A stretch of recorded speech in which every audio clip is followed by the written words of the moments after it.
ప్రార్థించుకుందాం.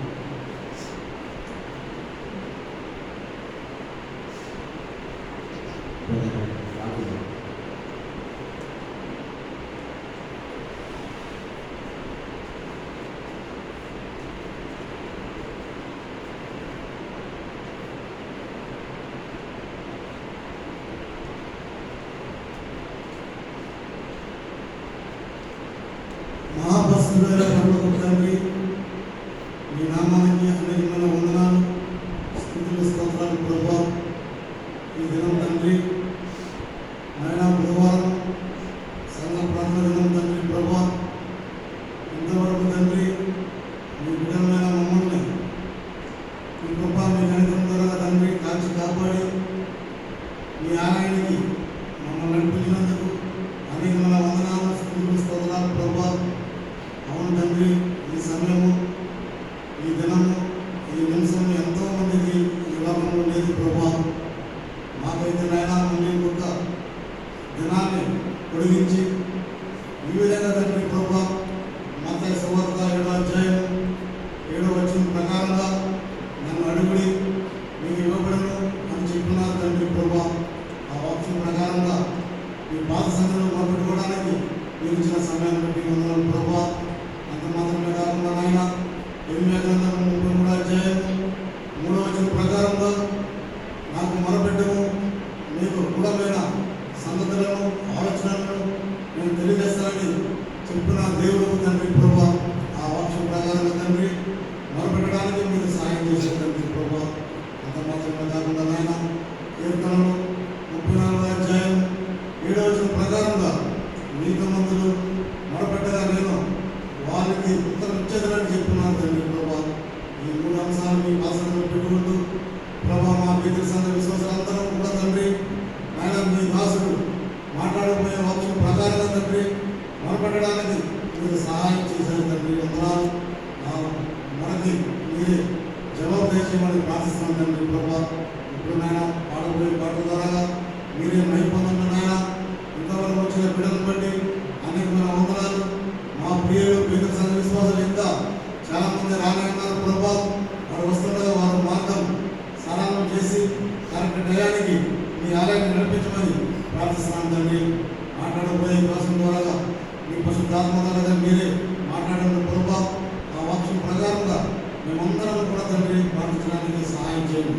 కాబట్టి మీ వాతావరణాన్ని మీ అందరం ఉంచుకోండి ప్రభా. లోకమంతటా జరుగుతున్న ఈ పండుగలు దినాలు ప్రభా స్పెషల్ మీటింగ్లు కూడా ప్రార్థిస్తున్నాం తండ్రి.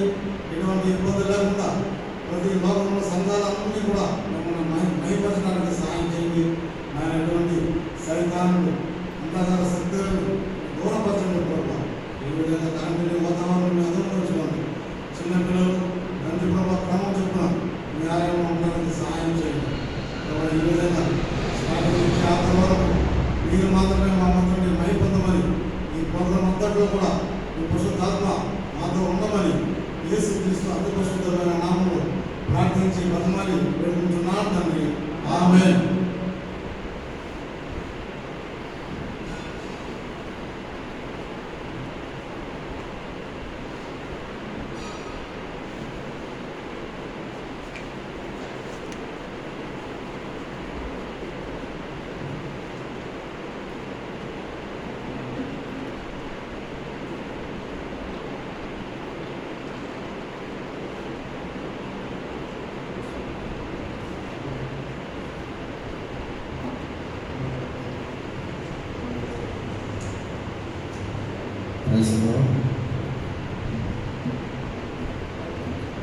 సీయోను పాటల పుస్తకం నుండి 229వ పాట, పాత పాటల పుస్తకంలో 227, హిందీ 7:19. యేసు నామం అలా అనే పాట పాడుతుందా? యేసు నామం మనోహరం ఎంతో అతి మధురం, పరమునందైన ఇహమునందైన వేరే నామమే లేదు.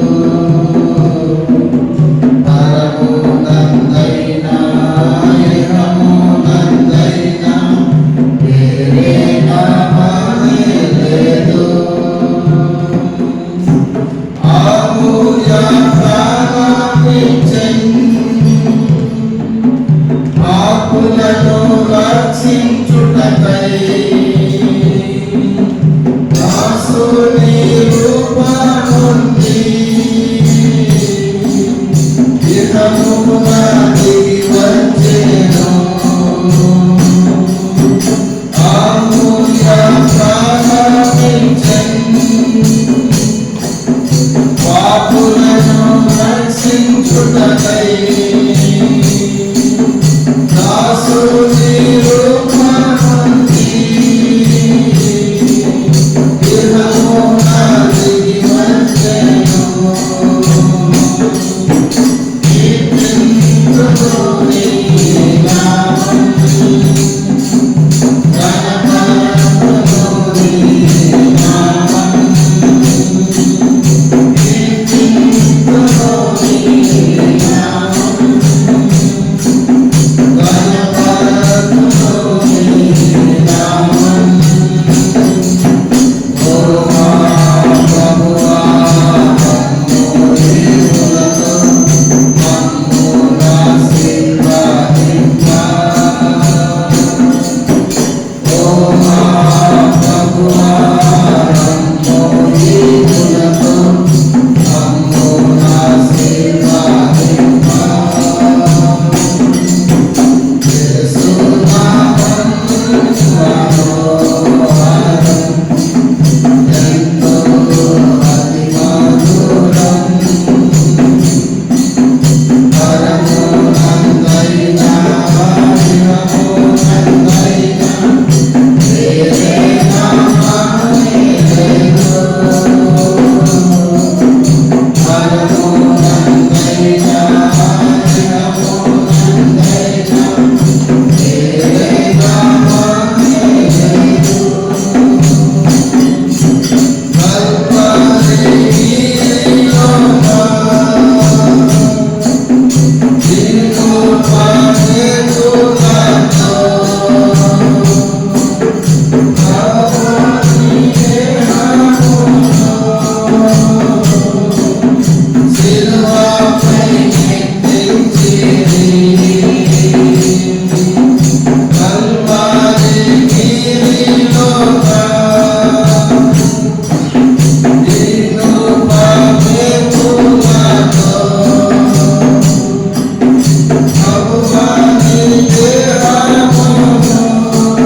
పాత పుస్తకంలో 573, హిందీ 128.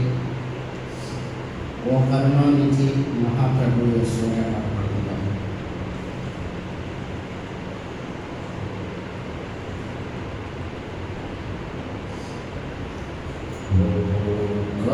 కరుణానిధి మహాప్రభు యేసు, కరుణానిధి మహాప్రభు యేసు, నీవే సింహాసనాసీనుడవైతివి, నీవే సింహాసనాసీనుడవైతివి.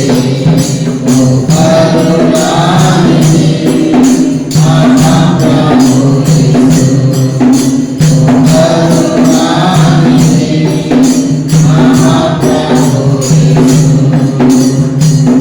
సత్య స్వరూపిణి పరిశుద్ధుడవు, సత్య స్వరూపిణి పరిశుద్ధుడవు. దావీదు కాలము కలిగియున్నావు, దావీదు కాలము కలిగియున్నావు. నీవు తెరచినది మూయగలేను, నీవు తెరచినది మూయగలేను. బంధించినది తెరవగలవా, బంధించినది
ప్రార్థనకు వెళ్ళడానికి ముందుగా మనము పరిశుద్ధ గ్రంథం నుండి ప్రకటన గ్రంథము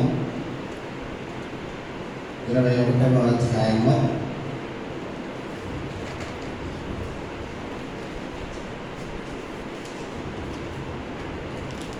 ప్రకటన గ్రంథము 21వ అధ్యాయము 5వ వచనము కలిసి చదువుదాం. అప్పుడు సింహాసనాసీనుడైన వాడు ఇదిగో సమస్తమును నూతనమైనదిగా చేయించున్నానని చెప్పాను. మరియు ఈ మాటలు నమ్మకమును నిజమైన ఉన్నవి కనుక రాయమని ఆయన నాతో చెప్తున్నాడు. ప్రార్థన చేసుకుంటాం. స్తోత్రం తండ్రి, వందనాలు ప్రభా. ఈ రీతిగా తండ్రి అల్పులము ఎన్నికలేని బలమైన మా జీవితంలో తండ్రి ఎంతో గొప్ప రక్షణ మాకు దయచేశారు. అంత మాత్రమే కాదు ప్రభా, మా రక్షణ కొరకే మీ అద్వితీయ కుమారుడైన యేసుక్రీస్తు వారిని కల్వారి శిలువకు ప్రభా మీరు అర్పించి ఆయన చేసిన శిలువ త్యాగ యాగముల ద్వారా తండ్రి మీరు మాకు ఉచితంగా ఇచ్చిన రక్షణ బట్టి మీకు వందనాలు.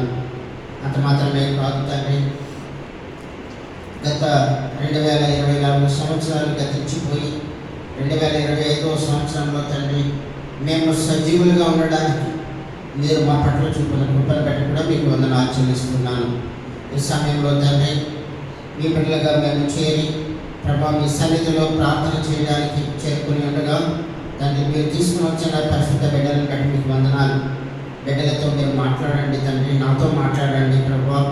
అంత మాత్రమే కాదు తండ్రి, మేము వాక్యానుసారంగా తండ్రి మా హృదయాలను చింపుకొని మీ సన్నిధిలో తండ్రి విరిగి నలిగిన హృదయంతో ప్రార్థించే భాగ్యాన్ని దయచేయండి.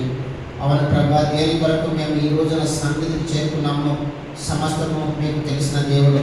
సంఘ ప్రార్థన కొరకే మేము కూడుకొని ఉన్నాం ప్రభా. సంఘం యొక్క ప్రార్థన ఎంత ప్రాముఖ్యమైనది తండ్రి, అది మీ లేఖనాల నుంచి నాతో మాతో మీరు మాట్లాడండి. అదే రీతిగా వచ్చిన వారందరూ కూడా ప్రభా మీ యొక్క సన్నిధిలో ప్రభా భారములతో ప్రార్థన చేయడానికి సహాయం చేయండి. మండలం అంతా మీద ఆధీనంగా ఉంచుకోనండి. మీరు మాత్రమే మాకు సహకారిగా ఉండి మీ అధ్యక్షతలో తండ్రి సమస్తమును క్రమముగాను మీ యొక్క నామ మహిమ కొరకే నడిపించుకున్నామని ఈ ప్రార్థన మా ప్రభువును ప్రియరక్షకుడును అయిన యేసుక్రీస్తు వారి ఘనమైన నామంలో మిగిలిన నేనుతో ప్రార్థించి వేడుకుంటున్నాము తండ్రి. ఆమేన్. ప్రకటన గ్రంథము 21వ అధ్యాయము 5వ వచనములో ఏమని చెప్పబడుతుంది చదవండి.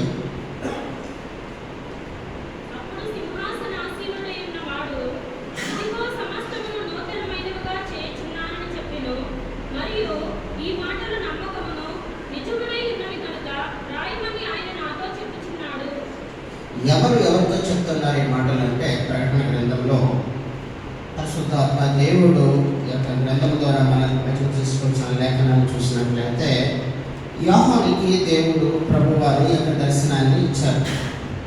ఇచ్చి ఆయన రాయమని చెప్తున్నప్పుడు ఆయన యొక్క లేఖనాలు రాసినట్లుగా మనకి ఈ యొక్క పరిశుద్ధ గ్రంథం ద్వారా లేఖనాల ద్వారా మనకు తెలియజేస్తూ ఉన్నారు. కాబట్టి ఇక్కడ మనం చూసినప్పుడు సింహాసనంలో ఉన్నవాడు ఎవరు? దేవుడు. ఆయన ఏమని చెప్తున్నారు? ఆయన సమస్తమును నూతనమైనవిగా చేయుచున్నాను అని చెప్పారు. సమస్తము కూడా ఆయన నూతనమైనవిగా చేస్తున్నాడు. కాబట్టి ఆయన నూతనమైనవిగా మన జీవితాల్లో కూడా నూతనమైనవిగా ఆయన చేయడానికి సిద్ధంగా ఉన్నాడు. కాబట్టి మనం చూసినట్లయితే జరగబోయే కార్యాల గురించి యోహానికి ప్రభు వారు గుర్తు చేశారు. జరగబో వాటిని గురించి ప్రభు యోహానుతో చెప్తున్నటువంటి మాటలే ఈ యొక్క ప్రకటన గ్రంథం ద్వారా మనకి దేవుడు గుర్తు చేస్తూ ఉన్నాడు. ఏమంటే గుర్తు చేస్తున్నాడంటే, మనమందరం కూడా నూతన యెరూషలేములో ప్రవేశించాలి అంటే, పరమ యెరూషలేములో ప్రవేశించాలంటే, లేక పరలోకంలో ప్రవేశించాలి అంటే మరి కొన్ని విషయాలను ఇక్కడ తెలియజేస్తున్నారు పరిశుద్ధాత్మ దేవుడు. నూతన యెరూషలేము అను దానిలోనికి ప్రవేశించాలంటే మనం ఎలా ఉండాలి అంటే, నూతనమైనటువంటి వారిగా, నూతనమైనటువంటి అభిప్రాయాలతో, అనుభవాలతో మార్చబడిన వారిగా మనము జీవించినప్పుడు మాత్రమే మనము నూతన యెరూషలేములోనికి ప్రవేశించగలం. దేవుని మందిరానికి వచ్చినంత మాత్రాన, లేకపోతే దేవుని మందిరంలోనికి వచ్చి పనులు చేసినంత మాత్రాన, లేక దేవుని మందిరానికి వచ్చి ప్రార్థన చేసినంత మాత్రాన మనం పరలోకానికి వెళ్ళలేము. ఆయన చెప్తున్నటువంటి మాట ఏంటంటే, ఆ యొక్క పరమ యెరూషలేమునకు వెళ్ళాలంటే, పరలోకానికి వెళ్ళాలంటే మనము నూతన స్వభావాన్ని ధరించుకొని ఉండాలి. హృదయ అంతరంగాలలో మార్పు రావాలి. మార్పు రానంత వరకు కూడా మనము మన ప్రార్థనలు కానీ మన సేవలు కానీ దేవుడు ఎంతమందిని కూడా అంగీకరించడు. తద్వారా మనము నూతన యెరూషలేములోనికి వెళ్ళడానికి ఆటంకాలు వస్తాయి. కాబట్టి మన ప్రయాస, మన యొక్క కోరిక అంతా కూడా ఏంటంటే పరలోకం వెళ్ళాలి. ప్రతి ఒక్కరికి కూడా పరలోకం వెళ్ళాలని ఉంటుంది. ఎందుకంటే ఆ యొక్క రాజ్యము నాశనము లేనటువంటి రాజ్యం, సదాకాలము నిలిచి ఉండేటువంటి రాజ్యం. ఆ రాజ్యానికి మనం వెళ్ళాలనే ప్రభువారు మన కొరకు ఆయన బలి అయ్యారు. కాబట్టి ఇక్కడ మనం చూసినట్లయితే 1 యోహాను 1 జాన్ 1వ అధ్యాయం. ఇది ఎలా సాధ్యమవుతుంది? మనం నూతన యెరూషలేము అనుభవంలోనికి మార్చబడాలి అంటే ఇది ఎలా సాధ్యమవుతుంది అనే మాట 1 యోహాను 1వ అధ్యాయంలో మనం చూడగలం.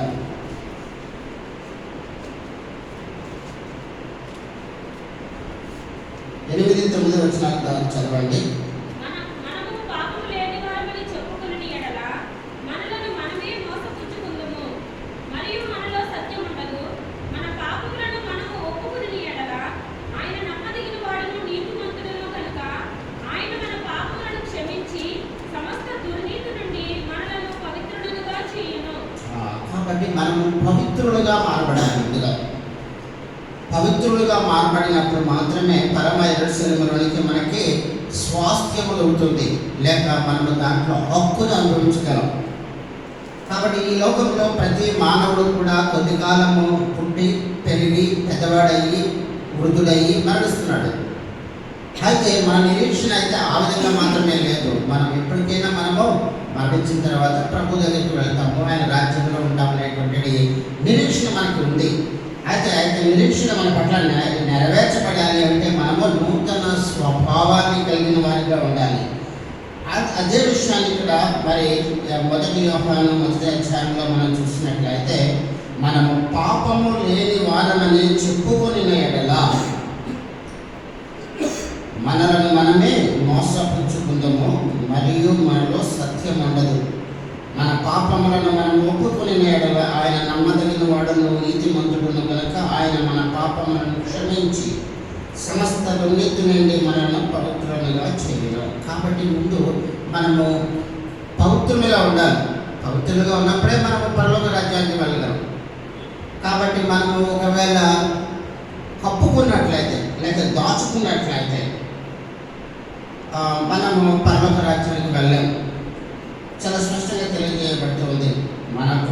మనము పాపము లేని వారమని చెప్పుకునే యెడల మనమే మోసపుచ్చుకునే వారిగా ఉంటాం. ఎన్ని బలహీనతలు ఉన్నాయో మన అంతరంగంలో మనం ఒకసారి పరిశీలించుకున్నట్లయితే తెలుస్తుంది. కాబట్టి ప్రభు చెప్పిన మాటను మనము పాటించకపోవడమే అది ఆయనపై తిరుగుబాటు చేసినట్లే.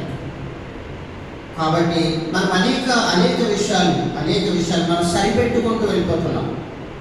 ఇది పర్వాలేదులే, దేవుడికి తెలియదేంటిలే, నాకు కష్టం ఉంది కాబట్టి నేను ఈ విధంగా చేశానులే, చిన్న అబద్ధం చెప్పానులే, చిన్న దొంగతనం చేశానులే, ఈ విధంగా వడ్డీకి డబ్బులు ఇవ్వద్దని చెప్పి బయట చెప్తూ ఉంది. చాలా స్పష్టంగా చెప్తుంది. సరేలే, నేను ఎవరి దగ్గర బ్యాంకులో ఇస్తున్నాయి కదా వడ్డీకి, నేను ఇస్తే ఏంటిలే. ఈ విధంగా మానవుడు తనకు తాను సరిపెట్టుకుంటూ వెళ్ళిపోతున్నాడు. కొద్దిగా పార్టీలో ఎప్పుడో ఒకేసారి కదా తాగుతున్నాను, దాందే ఉందిలే, చిన్న జరదే కదా టేస్ట్ కోసం తిన్నానులే. ఈ విధంగా వెళ్తే సాతాను మనల్ని చాలా తీవ్రమైన పరిస్థితుల్లో తీసుకుని వెళ్ళిపోతుంది. కాబట్టి అక్కడ ఏం చెప్తున్నారు ఆయన, మనం పాపము లేని వారమని చెప్పుకునే యెడల మనల్ని మనమే మోసపుచ్చుకుందాము, మరియు మనలో సత్యం ఉండదు. కాబట్టి సత్యం అనేది ఉండదు మనలో. అది సత్యం లేకపోతే ఏమవుతుంది, మనం ఆయన పరమ యెరూషలేములోకి వెళ్ళలేము. కాబట్టి మన పాపములను మనం ఏం చేయాలి, ఒప్పుకొని యెడల ఆయన నమ్మదగిన వాడు, నీతిమంతుడు కనుక ఆయన మన పాపములను క్షమించి సమస్త దుర్నీతి నుండి మనను పవిత్రులుగా చేయడం. కాబట్టి మన మనస్సాక్షి మనమే విమర్శించుకోవాలి. నేను ఎలా ఉన్నాను, నా భర్త ఎలా ఉన్నాడు, నా పిల్లలు ఎలా ఉన్నారు, నా జీవిత విధానం ఎలా ఉంది అన్నది మనమే పరీక్షించుకున్నట్లయితే, పరలోక రాజ్యానికి మనం మారినట్లయితే, క్షమించమని దేవుడి దగ్గర వేడుకొని విడిచిపెట్టినట్లయితే మనము దేవుని సన్నిధిలో సదాకాలం ఆయనతో ఉంటాం. కీర్తనకారులు కూడా ఒక మాట చెప్తున్నారు, మనందరికీ తెలిసిన మాట. కీర్తనలు 103, కీర్తనలు 103 3వ వచనం దయచేసి తీసిన వారు చదవండి. 103:3.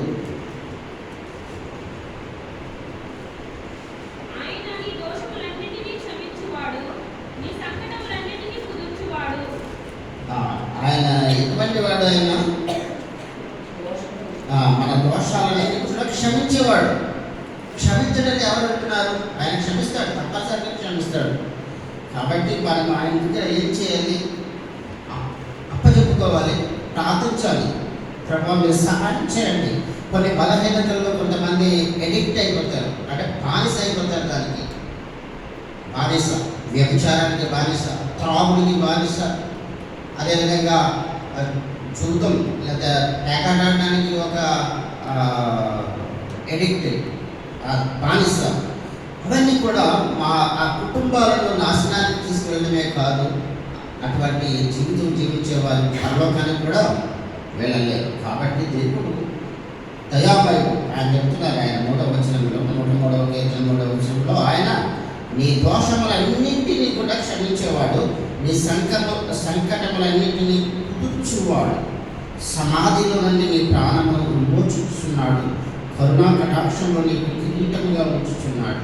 చూడండి, ఎన్ని ఆశీర్వాదాలు దేవుడు ఆయన బిడ్డల కొరకు సిద్ధపరుచుకున్నారు.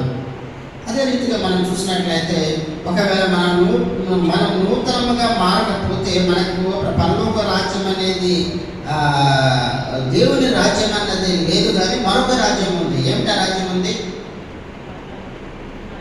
నరకం ఉంది. ఆ నరకం ఎలాంటిది?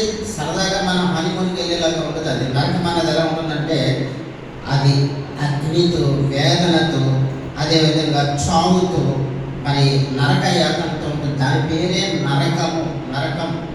నరక యాతన అంటారు. నరక యాతన అనుభవించాను, అక్కడి నుంచి ఇక్కడికి రావడానికి నరక యాతన అనుభవించాను. ట్రాఫిక్ బంద్ అయిపోయింది, అసలు కదలలేదు, చాలా లేట్ అయిపోయింది, నరక యాతన అనుభవించాడు. నరక యాతన అన్నది ఎలా ఉంటుంది అన్నది మనం ప్రకటన గ్రంథంలో చూడొచ్చు. కాబట్టి భయంకరమైనటువంటి పరిస్థితులను మనము ఎదుర్కోవాల్సి ఉంటుంది. ఒకవేళ మనము దేవుని దగ్గర ఒప్పుకొని విడిచిపెట్టకపోతే మనలో ఉన్నటువంటి బలహీనతలను. అదేవిధంగా లూకా సువార్తలో కూడా మనము, మార్కు సువార్తలో ఒక మాట అదే విషయాన్ని గుర్తు చేస్తున్నారు. పాపములను క్షమించుటకే ఆయన ప్రభువైన యేసుక్రీస్తు వచ్చారు అని చెప్తున్నారు. ఆయన ఎందుకు వచ్చారు ఈ లోకంలో? కానీ మనల్ని స్వస్థపరచడానికి లేక ఆశీర్వదించడానికి మాత్రమే కాదు. ఆయన చెప్తున్నారు, మార్కు సువార్త 2వ అధ్యాయము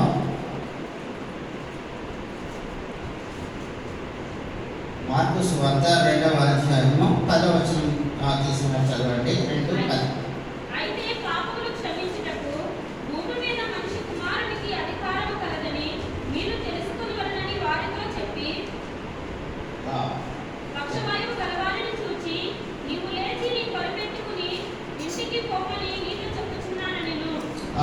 మనం చూసినట్లయితే ఈ యొక్క పాపములు పడడానికి ఎవరికి అధికారం ఉంది? మనుష్య కుమారునికి అధికారం ఉంది. మనుష్య కుమారుడు ప్రభువైన యేసుక్రీస్తు వారు ఆయన నీ కొరకు నా కొరకు కూడా కలువరి శిలువలో ఆయన వేలాడాడు. ఆఖరి రక్తపు బిందువులు కూడా మన కొరకు ఆయన శిలువలో కార్చారు. ఆయన శరీరము తునాతునకలైబడి అయింది. అదే రీతిగా ఆయనను అనేక హింసల మధ్యలో ఆయన మరణాన్ని చేరుకోవాల్సిన పరిస్థితి వచ్చింది. అవన్నీ కూడా మనము అనుభవించవలసి ఉండగా ఆయన తను అనుభవించాడు, తనపై వేసుకున్నాడు. కాబట్టి ఇక్కడ మరి 10వ వచనంలో పాపములు క్షమించుటకు భూమి మీద మనుష్య కుమారునికి అధికారం కలదని మీరు తెలుసుకున్నవని వారితో చెప్పి అక్కడ స్వస్థత చేసినట్లుగా మనము చూస్తూ ఉన్నాం. కాబట్టి అధికారం ఎవరికి ఉంది? ప్రభువారికే ఉంది, మనుషుత్వానికే ఉంది భూమి మీద మరి క్షమించడానికి, పాపాలు క్షమించడానికి. కాబట్టి మనం చూసినట్లయితే లూకా సువార్తలో కూడా మనం చూసినట్లయితే ఒక వ్యక్తి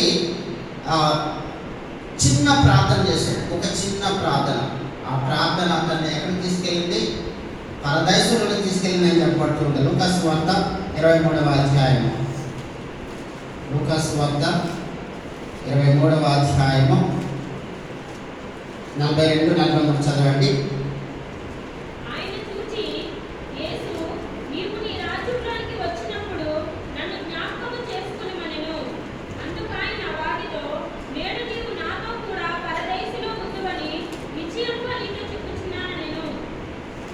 రెండో 42వ వచనం మరోసారి చదవండి. ఆయన చూచి యేసు నీవు నీ రాజ్యములోనికి వచ్చినప్పుడు నన్ను జ్ఞాపకం చేసుకొనుమనెను.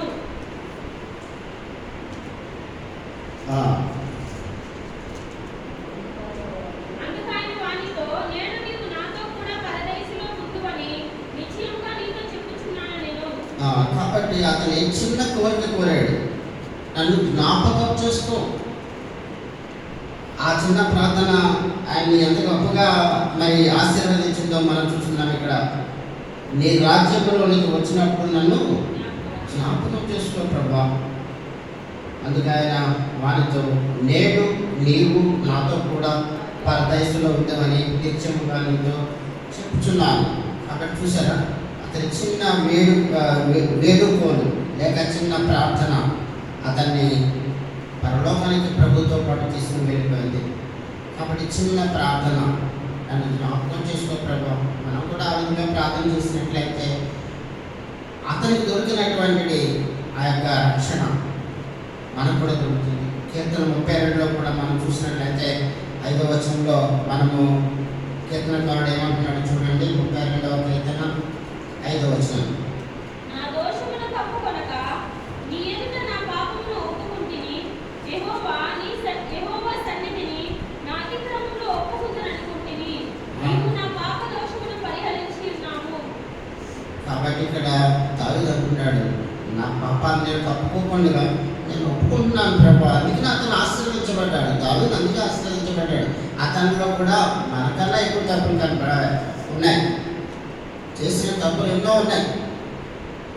అయినప్పటికీ కూడా ఆయన ఒప్పుకున్నాడు, దేవుని దగ్గర ఒప్పుకొని విడిచిపెట్టాడు. కాబట్టి అతని వంశం ఆశీర్వదించబడింది. అదే విధంగా మనం కూడా ఒకవేళ మన బలహీనతల్లో మనము దేవుని దగ్గర ఒప్పుకొని విడిచిపెట్టినట్లయితే దావీదును ఆశీర్వదించినటువంటి అదే దేవుడు నిన్ను నన్ను కూడా ఆశీర్వదించడానికి సిద్ధంగా ఉన్నాడు. అయితే మనం చాలామంది ఏం చేస్తామంటే ఆదాము హవ్వల యొక్క స్వభావం మనలో ఉంటుంది. ఏం చేస్తారు వాళ్ళు? ఆదాము ఎందుకు తిన్నావు? ఈ పండు తినదని చెప్పాను కదా అంటే వెంటనే క్షమించు ప్రభావ నేను తిన్నానంటే అక్కడ చాప్టర్ క్లోజ్ అయిపోయింది. కానీ ఆయన ఏమన్నాడు? ఈమె చెప్పి నేను తిన్నాను. ఆమెను అడిగితే ఆమె అంటుంది, నాకు సర్పము మోసము చేసింది, తప్పుదారి పట్టించింది. ఈ విధంగా మనం కూడా ఏంటంటే నెపములు వేరే వారి మీద వేయడానికి ప్రయత్నం చేస్తాం. కాబట్టి అలా కాకుండా కీర్తనకారుడు 32:5లో చెప్పిన రీతిగా కప్పు కొనక ఒప్పుకోండి అని చెప్తున్నాడు ఆయన. అదే రీతిగా రోమీయులకు రాసిన పత్రికలో మనం చూసినట్లయితే 6:23లో చదివినట్లయితే చూడండి. రోమీయులకు రాసిన పత్రిక 6:23 మన యొక్క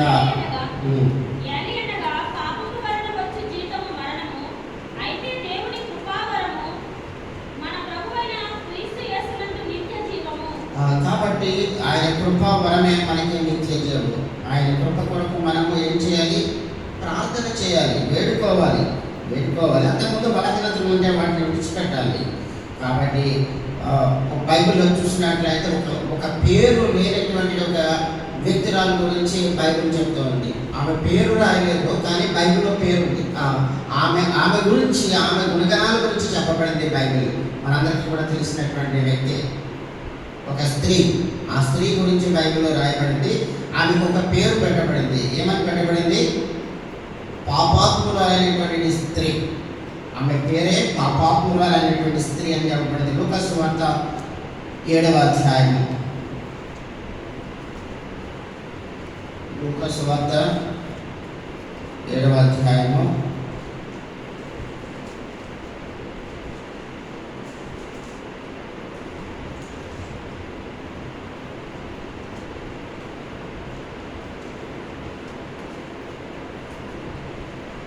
ఇక్కడ ఒక మరి చూసినట్లయితే ఒక వ్యక్తి ప్రభువైన యేసుక్రీస్తు వారిని భోజనానికి పిలుస్తున్నారు, విందుకు పిలుస్తున్నారు. కాబట్టి ఆయనను పిలిచిన పరిసయ్యుడు ఒకడు పిలిచాడు. ఆ పరిసయ్యుడు ఇంటికి ప్రభువారు వచ్చారని చెప్పి ఒక స్త్రీ తెలుసుకుని ఆయన దగ్గరికి వచ్చినట్టుగా చెప్పబడుతూ ఉంది. 36వ వచనం నుండి చదవండి. లూకా సువార్త 7:36 నుంచి.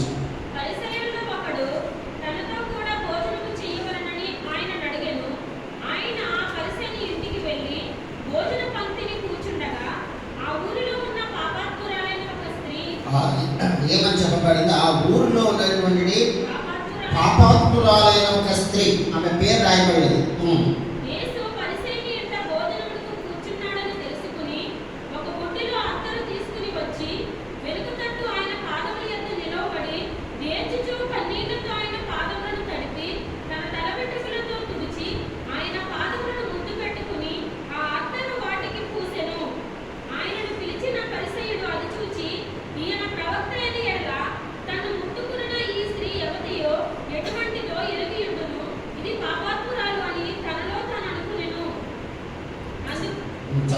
అందుకు యేసు, సీమోను, నీతో ఒక మాట చెప్పవలనని ఉన్నానని అతనితో అనగా, అతడు, బోధకుడా, చెప్పుమనెను. అప్పుడు యేసు, అప్పు ఇచ్చు ఒకనికి 2 రుణస్థులు ఉండిరి. వారిలో ఒకడు 500 దేనారములను మరి ఒకడు 50 దేనారములను అచ్చియుండిరి. ఆ అప్పు తీర్చుటకు వారి యొద్ద ఏమీ లేకపోయిన కనుక అతడు వారిద్దరిని క్షమించెను. కాబట్టి వీరిలో ఎవడు అతన్ని ఎక్కువగా ప్రేమించెను చెప్పుమని అడిగెను. అందుకు సీమోను, అతడెవరికి ఎక్కువ క్షమించెను వాడే అని నాకు తోచుచున్నదని చెప్పగా, ఆయన, నీవు సరిగా యోచించితివని అతనితో చెప్పి ఆ స్త్రీ వైపు తిరిగి సీమోనుతో ఇట్లనెను, ఈ స్త్రీని చూచుచున్నావే, నేను నీ ఇంటిలోనికి రాగా నీవు నా పాదములకు నీళ్ళియ్యలేదు గాని ఈమె తన కన్నీళ్లతో నా పాదములను తడిపి తన తల వెంట్రుకలతో తుడిచెను. నీవు నన్ను ముద్దు పెట్టుకునలేదు గాని నేను లోపలికి వచ్చినప్పటి నుండి ఈమె నా పాదములు ముద్దు పెట్టుకునుట మానలేదు. నీవు నూనెతో నా తల అంటలేదు గాని ఈమె నా పాదములకు అత్తరు పూసెను. ఆమె విస్తారముగా ప్రేమించెను గనుక ఆమె యొక్క విస్తార పాపములు క్షమింపబడనని నేను చెప్పుచున్నాను. ఎవరికి కొంచెముగా క్షమింపబడనో వాడు కొంచెముగా ప్రేమించునని చెప్పి నీ పాపములు క్షమింపబడి ఉన్నవని ఆమెతో అనెను. కాబట్టి ప్రభువారు చెప్పినటువంటి మాట యొక్క సారాంశాన్ని మనం చూసినట్లయితే, ఆ స్త్రీ ఎంతో భయంకరమైనటువంటి జీవితాన్ని జీవించినటువంటి స్త్రీ అయినప్పటికీ కూడా ఆమె తను చేసిన తప్పులన్నీ కూడా తెలుసుకొని ప్రభు దగ్గర మరి కన్నీరు కాలుస్తూ ప్రభువుని మహిమపరుస్తూ ప్రభువుని మహిమపరుస్తూ వచ్చింది కనుకనే ఆమె యొక్క విస్తారమైనటువంటి పాపాలన్నీ ఏమని చెప్పబడింది? 47వ వచనంలో, ఆమె విస్తారముగా ప్రేమించిన కనుక ఆమె యొక్క విస్తార పాపములు క్షమించబడినని నీతో చెప్పుచున్నాను. కాబట్టి మన యొక్క పాపాలు ఎంత విస్తారమైనప్పటికీ కూడా, ఎంత భయంకరమైనప్పటికీ కూడా, అది రక్తము వలె ఎర్రగా ఉన్నప్పటికీ కూడా అది హిమము వలె తెల్లగా మారుస్తానని ప్రభు వాగ్దానం చేస్తున్నాడు యెషయా గ్రంథంలో. కాబట్టి ఇక్కడ మనము విస్తారమైన పాపాలు ఉన్నప్పటికీ కూడా ప్రభువుని మనం ఆమె విస్తారముగా ప్రేమించింది కనుకనే ఆ విస్తార పాపములు క్షమించబడినని ప్రభువే చెప్పారు సాక్ష్యం. కాబట్టి ఆమె చేసినటువంటి ఆ పాపాత్మురాలైన స్త్రీకి చేసినటువంటి సహాయము ఈ రోజు కూడా ఆయన బిడ్డలమైన మన పట్ల కూడా చేయడానికి ఆయన సిద్ధంగా ఉన్నాడు. అయితే మనం చేయవలసిన పని ఏంటి? మనం ఆయన ప్రేమించాలి. ఒకసారి మనము ఆయన హత్తుకుని ఉన్నట్లయితే, ఆయన గాఢంగా ప్రేమించినట్లయితే మన యొక్క జీవితమే దేవుడు మార్చివేస్తాడు. కాబట్టి మనము ఒకవేళ తప్పులు చేస్తూ కూడా దేవుని వాక్యానికి అవిధేయులుగా ఉండి కూడా మనము పైన మనం జీవించినట్లయితే అది ఆ యొక్క పరమ యెరూషలేముకి అయితే మనకు చేరుకోలేము. అది ఇక్కడ వాక్యము గుర్తు చేస్తూ ఉంది. కాబట్టి ఇక్కడ మనం చూసినట్లయితే యాకోబు గురించి కూడా ఏమని చెప్తే యాకోబు జీవితం కూడా ఏ విధంగా ఉంది ఆయన చూసినట్లయితే యాకోబు అంటేనే దాని అర్థం ఏంటి? మోసగాడు. కాబట్టి ఈ మోసగాడు ఏం చేస్తున్నాడు? తన తండ్రిని మోసం చేశాడు, తన మరి సహోదరుని మోసం చేశాడు. అయినప్పటికీ కూడా మరి ఆయన దేవుడు దగ్గరికి తిరిగి వచ్చినప్పుడు ఆయన ఏం చేస్తున్నాడు? అతను మరణ భయంతో ఉన్నాడు. తన సహోదరుడు ఎక్కడి నుంచి చంపేస్తాడో పారిపోయాడు అతను. అయినప్పటికీ కూడా దేవుడు ఆయన ఇచ్చిన వాగ్దానాన్ని నెరవేర్చాడు. నేను నిన్ను ఆశీర్వదిస్తానని చెప్పాడు. దాన్ని క్లైమ్ చేస్తున్నాడు. ఆదికాండం 32వ అధ్యాయంలో మనం చూసినట్లయితే ఆదికాండము 32 అధ్యాయంలో కూడా మనం చదవడానికి సమయం లేదు, కానీ ఇక్కడ ఇతని పేరే మోసగాడు లేక అబద్ధికుడు అని అర్థం యాకోబు అంటే. అయితే అతను మరణ భయంతో ఉన్నాడు. తన సహోదరుని కలుసుకోవడానికి వెళ్తున్నాడు, తన యొక్క దేశానికి వెళ్తున్నాడు.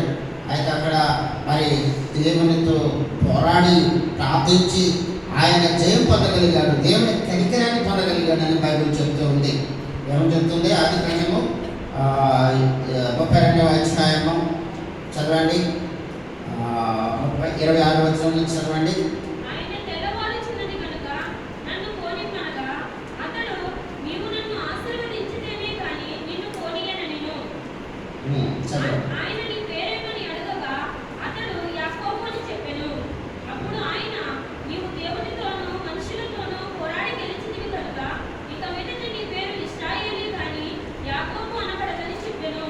కాబట్టి ఇక్కడ ఈ యొక్క యాకోబు పేరును ఇశ్రాయేలుగా దేవుడు మార్చివేశాడు. కాబట్టి దేవుడు మన విషయంలో కూడా దేవుని దగ్గర ఇతను ఎలాగ పోరాడాడో చూడండి. అతను దేవునితో పోరాడాడు, మనుషులతో పోరాడి గెలిచాడు. కాబట్టి అతని పేరు ఇక ఇశ్రాయేలే అని చెప్పబడింది. దేవునితో పోరాడువాడు అని చెప్పబడుతుంది. దేవుని ముఖాముఖిగా చూసినవాడు అని చెప్పబడుతూ ఉంది. కాబట్టి మనం కూడా ఆ రీతిగా దేవుని దగ్గర పోరాడినట్లయితే, ప్రార్థించినట్లయితే తప్పనిసరిగా దేవుడు మనకు కూడా యాకోబుకు ఇచ్చిన సహాయపడినటువంటి దేవుడు, అదేవిధంగా పాపాత్మురాలైనటువంటి స్త్రీకి సహాయపడినటువంటి దేవుడు మనకు కూడా ఆయన సహాయం చేయడానికి సిద్ధంగా ఉన్నాడు. అయితే మనము దానిని క్లైమ్ చేయాలి. దాన్ని మనలో ఉన్న బలహీనతలను విడిచిపెట్టి ప్రభువుని ఆశ్రయించాలి, ప్రభు దగ్గర వేడుకోవాలి. మనకి మనమే బింకంగా జీవించినట్లయితే, గర్వంగా జీవించినట్లయితే, వక్ర మార్గంలో జీవిస్తున్నట్లయితే, మన ఇష్టానుసారమైన జీవితాన్ని జీవిస్తున్నట్లయితే, పైకి మాత్రమే దేవుడు అన్నట్లయితే అది మనకి ఏమాత్రం కూడా పరలోకానికి మనల్ని చేర్చలేదు. కాబట్టి ప్రభువు చెప్తున్నారు, మనము ప్రభువు పట్ల ప్రేమ కలిగి ఉండాలి. క్రీస్తుని కూర్చున్న ప్రేమ మనలో ఉంటేనే, దేవుని కొరకు మనం వైరాగ్యంగా జీవిస్తేనే పరలోకానికి చేరగలం, లేకపోతే మనం చేరలేము. అప్పుడే మనము దేవుని నివాస స్థలం అనేటువంటి నూతన యెరూషలేములో ప్రవేశించగలం, లేకపోతే మధ్యలోనే విడిచిపెడతాం. మరి ఇశ్రాయేలు ప్రజల్ని దేవుడు పాలు తేనెలు ప్రవహించే ప్రాంతానికి మనం తీసుకెళ్తారని చెప్పి ప్రయాణం మొదలుపెట్టినప్పటికీ కూడా వారిని విడిపించడానికే దేవుడు అద్భుతమైన కార్యాలు మోసే ద్వారా చేసినప్పటికీ కూడా మార్గంలో, అరణ్యంలో వారు వెళ్ళవలసిన మార్గం చాలా షార్ట్ కట్ ఉన్నప్పటికీ కూడా అనేక సంవత్సరాలు వారు ప్రయాణం చేయవలసి వచ్చింది.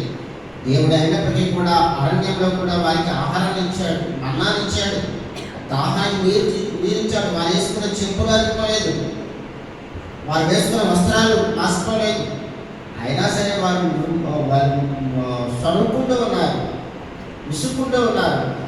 నాయకుల మీద కూడా విసుక్కుంటూ ఉన్నారు. వారికి సారథ్యం వస్తున్నటువంటి పెద్దల మీద కూడా వాళ్ళు విసుక్కుంటూ వెళ్ళారు. కాబట్టి ఇవన్నీ కూడా అపవాదం తీసుకొచ్చేటువంటి తంత్రాలు. కాబట్టి ప్రతి మానవుడు కూడా మంచివాడే, మంచిగా జీవించాలని ఆశిస్తారు. దేవుని రాజ్యానికి వెళ్ళాలని మన కోరిక, అందరి కోరిక. అయితే అపవాది అనేక రకాలుగా తంత్రాలతో ప్రతి మానవుడు కూడా పడగొట్టడానికి, తను చేరవలసిన గమ్యాన్ని చేరకుండా ఉండడానికి సాధన చేసేటువంటి పని. కాబట్టి మనము జాగ్రత్త కలిగిన వారిగా, మెలుగు కలిగిన వారిగా, భక్తి వైరాగ్యాలు కలిగిన వారిగా, భయభక్తులు కలిగిన వారిగా, మనకి ఇవ్వబడినటువంటి ఆ యొక్క పరిచర్యలను మనము యథార్థంగా, నమ్మకంగా, విధేయతగా చేస్తూ మనం ముందుకు వెళ్ళిపోయినట్లయితే దేవుడు మరిన్ని ఆశీర్వాదాలను ఆయన బిడ్డలమైన మనకి ఇవ్వడానికి సిద్ధంగా ఉన్నాడు.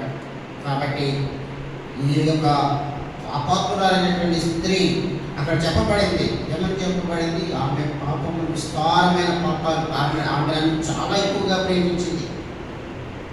కాబట్టి ఒక స్త్రీ తల వెంట్రుకలకు ఎంతో గౌరవించేటువంటి ఒక స్త్రీ తన యొక్క వెంట్రుకలతో మరి ప్రభు వారి యొక్క పాదాలను కొంచెం పొడవడానికి ఉపయోగించిందంటే, ఎంతో విలువైనటువంటి అత్తరగుండుని పగలగొట్టి ఆయన పాదాలకి రాసిందంటే, కన్నీటితో ఆయన ప్రభు వారి యొక్క పాదాలను మరి తడిపింది అంటే ఆమె ఎంతగా విరిగిపోయిందో, ఎంతగా నలిగిపోయిందో, ఎంతగా మరి ప్రభువుకి సమర్పించుకుందో, ఎంతగా ప్రభువుని ప్రేమించిందో ఆ యొక్క అధ్యాయంలో మనకు తెలుసుకుంటుంది.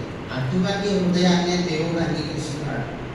కాబట్టి ఆయన ఆమె విస్తారమైన పాపాలు క్షమించబడడానికి గల కారణం ఆమె విస్తారంగా ప్రేమించి అమితంగా ప్రేమించింది. ఆ ప్రేమ మనం కూడా దేవుని మందిరాన్ని, దేవుని బిడ్డలని, వారి కష్టాలని, వారి ఇబ్బందులను, సంఘ క్షేమాభివృద్ధిని, అనేక మంది నశించిపోతున్నటువంటి అనేక మంది లోకంలో ఉన్నటువంటి బిడ్డలను కూడా నరకానికి వెళ్ళిపోకుండా మన యొక్క బాధ్యత మనం ప్రార్థన చేయడం. కాబట్టి ఈరోజు దేవుని మందిరానికి చేరుకున్నాం. కాబట్టి వచ్చిన వారు ఖాళీగా వెళ్ళిపోకుండా మన ముందు మన జీవితాన్ని సరి చేసుకొని ప్రభు దగ్గర అర్పించుకొని, ప్రభా నాకు ఇంకా మీరు నేర్పండి ప్రభా, మీ యొక్క దివ్యమైనటువంటి జ్ఞానం నాకు దయచేయండి. ఈ లోకం వైపు నేను చూడకుండా ముందుకు ప్రయాణం చేయడానికి సహాయం చేయండి. ఈ లోకంలో ఉన్నటువంటి ఆశలన్నీ కూడా గతించిపోతాయి.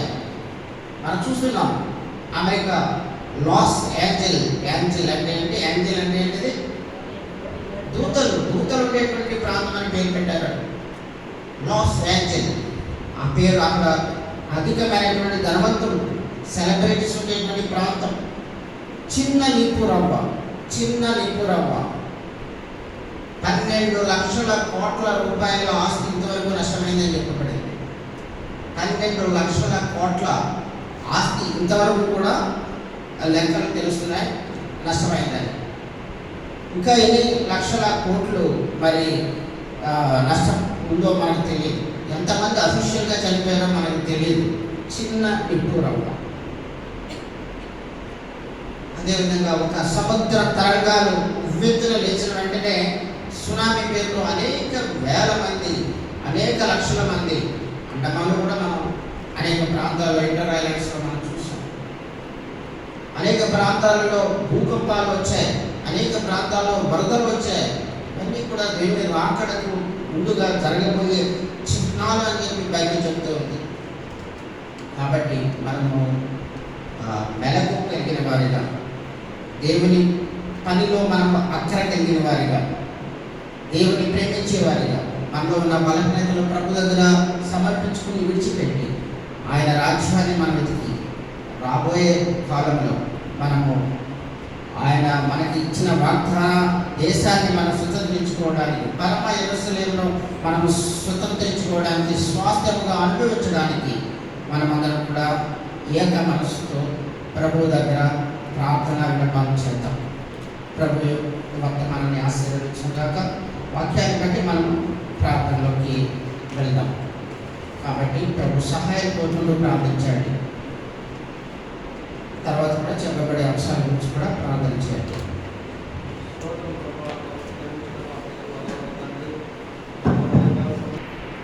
ప్రార్థన చేసుకుందాం. సర్వోన్నతుడైన మా ప్రభు తండ్రి, మహోన్నతమైన మా దేవ, పవిత్రమైన మీ నామాన్ని బట్టి మీకు వందనాలు తండ్రి, స్తుతులు స్తోత్రాలు చెల్లిస్తున్నాం. ఇంతవరకు కూడా ప్రభు మీ సన్నిధిలో మేము చేరుకుని మీ వాక్యాన్ని విని, వాక్యాన్ని అనుసరించి ప్రార్థన చేయడానికి చేసిన మేలులను బట్టి మీకు వందనాలు. ప్రార్థనకు ముందుగా తండ్రి, మీ యొక్క జీవ వాక్యం ద్వారా తండ్రి మాతో మీరు మాట్లాడినందుకే వందనాలు. అవును తండ్రి, ఇదిగో నేను సమస్తమును నూతనమైనదిగా చేస్తున్నానని చెప్పారు. అవును ప్రభా, మా జీవితాలలో మీరు నూతనమైన కార్యాలు చేయమని ప్రార్థిస్తున్నాను. అదే రీతిగా తండ్రి, మీ ప్రియులు మీ మధ్యకు తీసుకొచ్చిన లేఖన భాగాలను బట్టి మీకు వందనాలు తండ్రి. పేరు మీరు జ్ఞాపకం చేసుకోవాలని ఆశీర్వదించమని వేడుకుంటున్నాను. అదే రీతిగా తండ్రి, ఈ సమయంలో మా ప్రియ సహోదరుడు లాజర్ బ్రదర్ని బట్టి, వారి కుటుంబాన్ని బట్టి వందనాలు. జాన్సన్ కూడా ప్రభా కుటుంబ సమేతంగా మెయిన్ వెళ్ళడానికి సహాయపడ్డారు. దాన్ని బట్టి మీకు వందనాలు. కుమార్తె నయోమి విషయంలో కూడా మీరు చేసిన మేలు బట్టి మీకు వందనాలు చెల్లిస్తూ ఉన్నాను. అదే సమయంలో తండ్రి మా ప్రియ సహోదరుడు రాజు బ్రదర్ బట్టి వందనాలు, వారి కుటుంబ సభ్యులను బట్టి మీకు వందనాలు చెల్లిస్తూ ఉన్నాను. ముఖ్యంగా వారి కోడలు యాంజల్ యొక్క డెలివరీ సమయంలో దగ్గర పడుతూ ఉండగా మీరు బిడ్డలను జ్ఞాపకం చేసుకోనండి. ప్రభా సుఖప్రదమైన ప్రసవాన్ని ప్రసాదించమని ప్రార్థిస్తూ ఉన్నాను. అదే రీతిగా తండ్రి హిమాలయ బ్రదర్ని బట్టి, కుమారి సిస్టర్ని బట్టి వందనాలు, వారికి ఇచ్చినటువంటి కుమార్తె, కుమారుడు, అల్లుడు, కోడలను బట్టి మీకు వందనాలు చెల్లిస్తున్నాను. ప్రభా మరి కొడుకు, కోడలు, తండ్రి కూడా దేవుని మందిరానికి రావడానికి సహాయపడమని వేడుకుంటున్నాను. అదే రీతిగా తండ్రి సమయంలో మా ప్రియ సహోదరుడు సిమియోని బట్టి వందనాలు, సహోదరి శారాన్ని బట్టి వందనాలు చెల్లిస్తూ ఉన్నాను. అదేవిధంగా వారికి ఇచ్చిన బిడ్డలు రూఫస్ని బట్టి ప్రభావం మీకు స్తోత్రాలు చెల్లిస్తున్నాను. సజ్జలను బట్టి కూడా మీకు వందనాలు చెల్లిస్తూ ఉన్నాను. ఈ సమయంలో తండ్రి మా ప్రియ సహోదరుడు మాథ్యూని బట్టి వందనాలు, సహోదరి నయోమిని బట్టి వందనాలు చెల్లిస్తున్నాను. సహోదరి నయోమి ప్రభావం చేస్తున్నటువంటి సండే స్కూల్ పరిచర్య ద్వారా మీరు మహిమ పొందమని ప్రార్థిస్తూ ఉన్నాను. అదేవిధంగా వారికి ఇచ్చిన కుమార్తెను బట్టి, అదేవిధంగా కుమారుడు తండ్రి ఆలోక సత్యభారని బట్టి, అదేవిధంగా జాషువా డానియల్ని బట్టి మీకు స్తోత్రాలు చెల్లిస్తున్నాను. బిడ్డల యొక్క చదువులలో మీరు వారికి సహకారిగా నడిపించండి. ఈ రీతిగా తండ్రి వారి జీవితాలలో గొప్ప మేలు చేయమని ప్రార్థిస్తూ ఉన్నాను. అదే రీతిగా తండ్రి సమయంలో సహోదరుడు నవీన్ బట్టి, సహోదరి ప్రవీణాన్ని బట్టి మీకు వందనాలు, వారికి ఇచ్చిన బిడ్డలను బట్టి కూడా మీకు వందనాలు చెల్లిస్తూ ఉన్నాను. అదే రీతిగా తండ్రి కాలేజీని బట్టి, హేమలతను బట్టి వందనాలు చెల్లిస్తున్నాను. మరి ముఖ్యంగా కాలేజీకి మీరు ఇచ్చినటువంటి సేవా భారాన్ని బట్టి మీకు వందనాలు.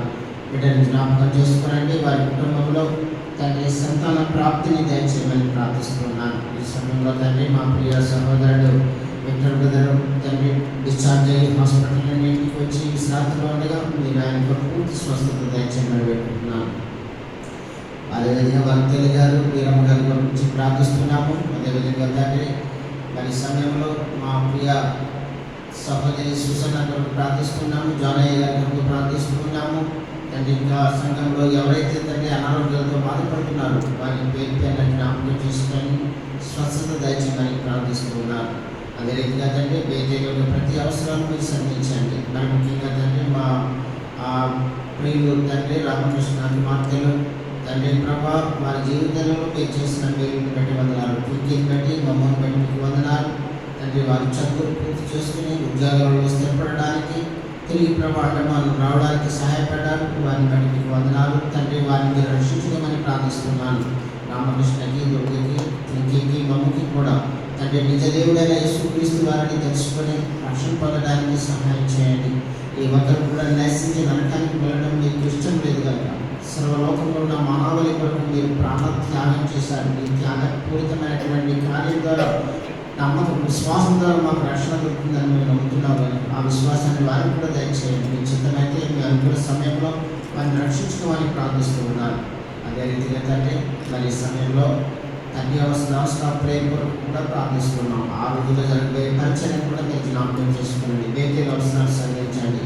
మా ప్రియులు తండ్రి ప్రభా విద్యార్థులు ఒక్కొక్కరి గురించి ప్రార్థిస్తున్నాం. వారి చదువులలో మీరు వారికి చదువు దేవుడిగా ఉండి సహాయపడమని వేడుకుంటున్నాం. ఇంకా అనేక మంది ప్రభా రక్షణ పొందిన బిడ్డలు సంఘంలో ఉన్నారు. వారందరూ కూడా తండ్రి ఈ యొక్క మందిరాన్ని ప్రేమించేవారుగా తండ్రి పరలోకపు తండ్రి ఆ యొక్క స్వాస్థ్యాన్ని అనుభవించేవారిగా పరమ యెరూషలేమును వారు చేరుకునేవారిగా బిడ్డలకు సహాయపడమని వేడుకుంటూ ఉన్నాను. దీని మధ్యలో అపవాదం తీసుకొచ్చే ప్రతి శోధన నుండి కాపాడండి తండ్రి. మరి మీటింగ్ల కొరకు ముందుగా అనేక పనులు మేము పూర్తి చేసుకోవాల్సి ఉండగా వాటి అవసరాలు మీరు సంధించండి. పనులు పూర్తి కావడానికి కూడా మీరు సహాయపడండి. ఈ రీతిగా తండ్రి సంఘంలో తండ్రి పరిచర్య చేస్తున్నటువంటి బిడ్డల ఒక్కొక్కరిని కూడా పేరు పైన జ్ఞాపకం చేసుకోనండి. వారిని బలపరచండి. ఈ రీతిగా తండ్రి మీరు ఆఖరికి మమ్మల్ని అందరికీ కూడా సిద్ధపరచండి. ఈ రాత్రికాల సమయంలో మీరు తీసుకొచ్చి ప్రభు ప్రార్థించినటువంటి ప్రతి బిడ్డను మీరు జ్ఞాపకం చేసుకుని ఆశీర్వదించమని వేడుకుంటూ ఉన్నాను.